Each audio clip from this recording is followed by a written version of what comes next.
Welcome to the Best Biscayne National Park Tour. This is honestly essentially just a one-day itinerary for visiting Biscayne National Park. A little bit of background about it. So it is just south of Miami. The vast majority of the park is underwater. So the way you see the park is exploring it by boat, and you can go around to different keys that are right off the coast. And there's some barriers where the water is quite shallow and you can do some water activities.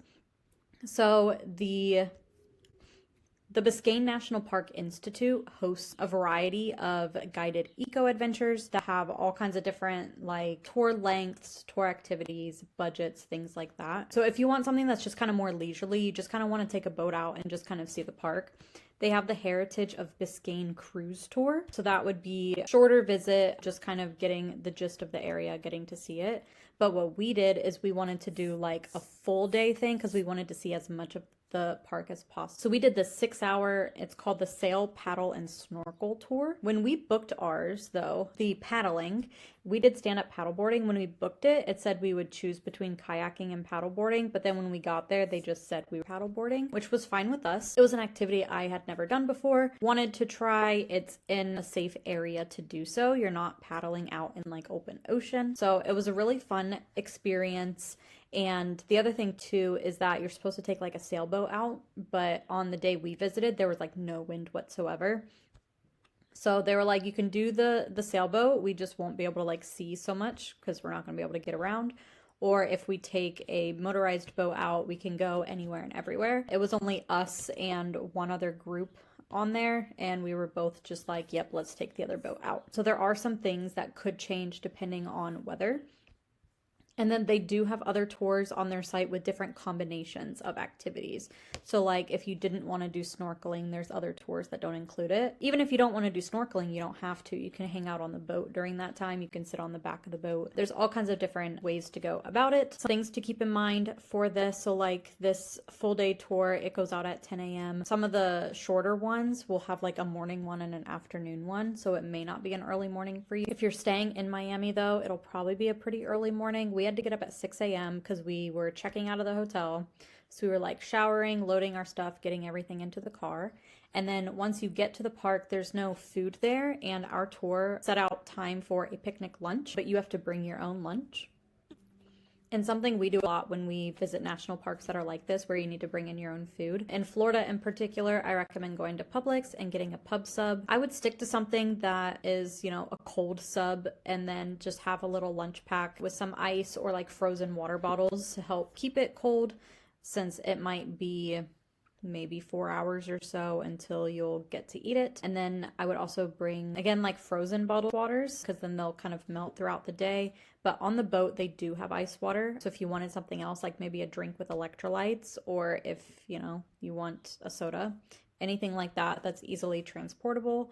And then some kind of extra snack, something salty, so like chips. I would do something like that. That way you have a pretty well-rounded meal. Another one that we like to do where it's like non-perishable stuff, we will get the tuna cracker kits where you just kind of mix everything together. It's all in individual packets. You mix it all and you can dip it. That's a pretty good sized thing. Protein bars, as long as you're able to like keep them cooled off, depending on the kinds that they are, because like the chocolatey ones will just melt unless you're able to keep it on ice. But there's all kinds of different things like that. So they have ice water on the boat, but anything else you'll need to bring with you. So you'll want to get all that beforehand. And then because we were staying in downtown Miami, it was an hour drive. And then on top of that, they want you to check in at least 30 minutes before the tour starts. So we had to be there by 9:30.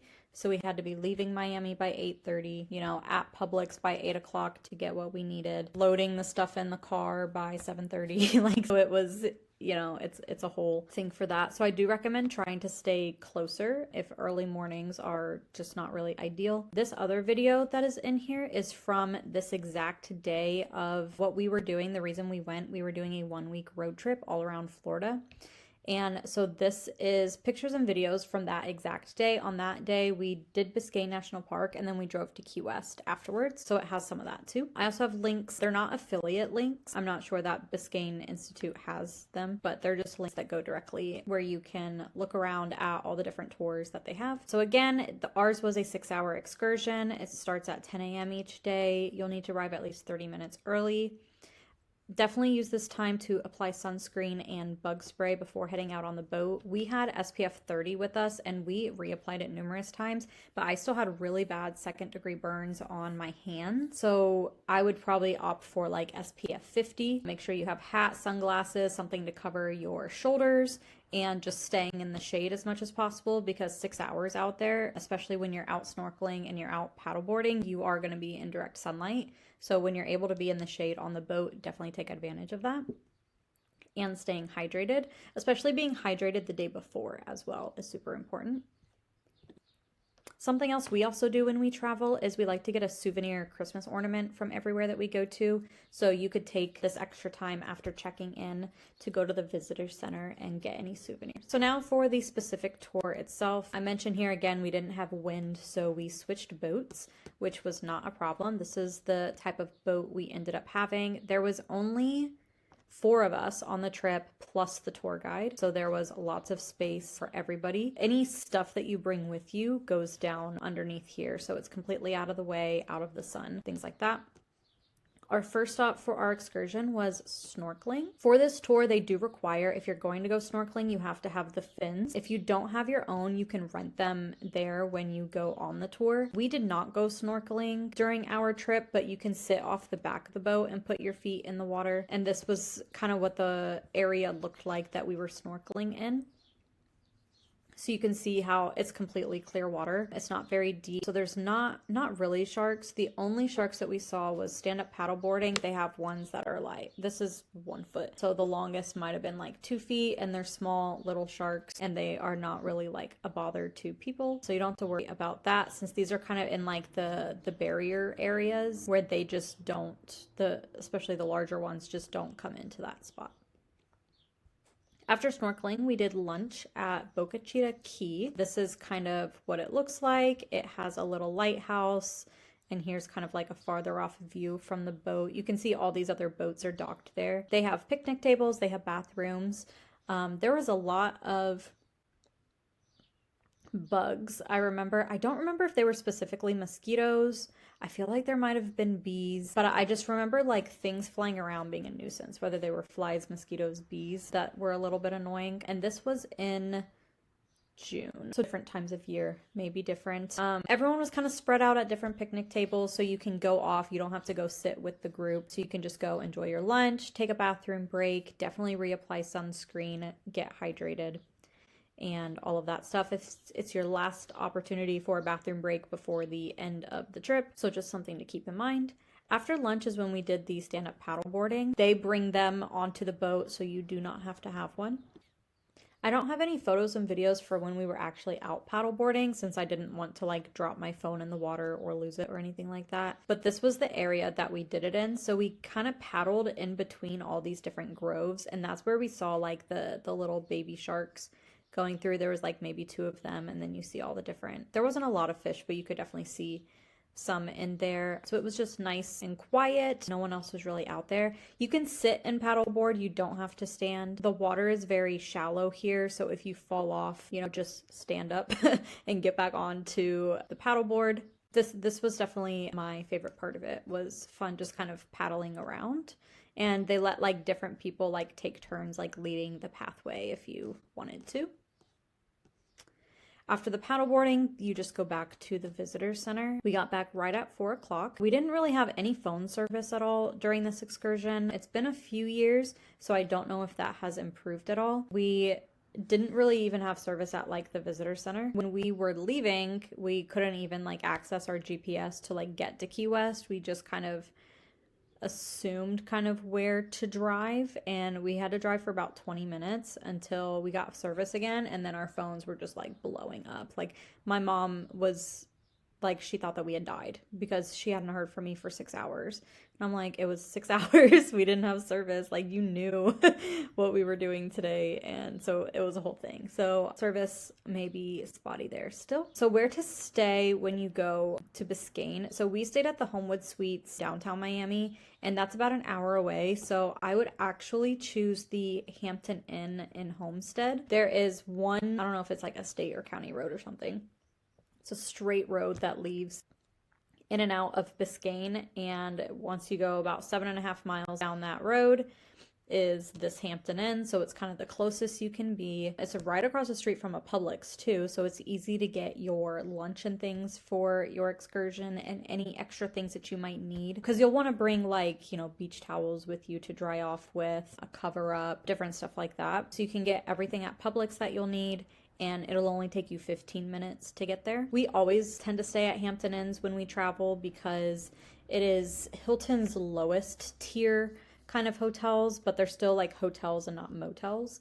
And then the vast majority of them are free parking and free breakfast. So you're getting good stay that's not sketchy, and you're getting, you know, the parking and the breakfast, because we're not really breakfast people, but sometimes it's nice to have like something available to you. So I always recommend Hampton Inn. And then as long as you know, pick kind of one company to kind of stay with as much as possible, you'll earn the perks and rewards faster, so you can get upgrades or free nights and stuff that help you spread your budget out for more things. Some frequently asked questions that I've gotten about this trip and excursion: what is the best way to visit Biscayne? Definitely booking a tour through the Institute, booking it in advance. They have cruises and tours of all kinds of different lengths and with all kinds of different activities. So you'll be able to find the one that appeals to you the most and fits your budget. Can you visit Biscayne without a boat? Yes, you can go to like the visitor center, but like the park itself is like water. So you're not really going to be seeing or doing anything unless you can get a boat out on the water. How much time do you need to visit? The half-day excursions tend to be 3 to 4 hours, so that's probably going to be about the shortest amount of time to actually go out and do anything. And then the full day one that we did was 6 hours is what I recommend. You can even kind of split up your visit and do different kinds of tours if you want to see like different areas or try different activities, but not necessarily being out for 6 hours straight on the same day. And then the last thing I have is some more fun places to visit in Florida. So I grew up vacationing in Florida every summer because my grandparents lived there and my grandma still does. Most of my family, well, maybe like half of my family, lives in Florida now, so JP and I still go all the time. I went to college in Florida and part of grad school in Florida, so I have just kind of been in and out of Florida my whole life. So I have also a handful of posts on some of my favorite areas to go to, especially to take people to that have never been, like my husband. So the first one, St. Augustine, we have a one-day itinerary for visiting. They have this like historic main street that's like pedestrian only, that's kind of like the center of everything. Kennedy Space Center over near like Cape Canaveral, Cocoa Beach is super fun to do. It's kind of like going to a theme park for the day. The Treasure Coast, so this would be just south of that, but not as far south as like Palm Beach. It's a much quieter area. There's not as many like tourist attraction type things to do, but it's great for like a beach weekend or like low key type of things like the Botanical Garden and smaller museums and things like that. Doing an A1A road trip. So on this trip where we were visiting Biscayne, we were doing a 1 week kind of loop around Florida, and the first half of that was driving A1A. But we started in Jacksonville. We didn't start at the very like tippy top. We were mostly there and then drove the rest of the way down. So that's fun to do. You could drive the whole distance in a single day without stopping. Like it's not that far. It'll be, I think, like 5 or 6 hours or something like that because you're stopping in beach towns along the way. But if you wanted to like stop and explore places along the way, then I would do maybe like a 5-day trip or even like 7 if you wanted.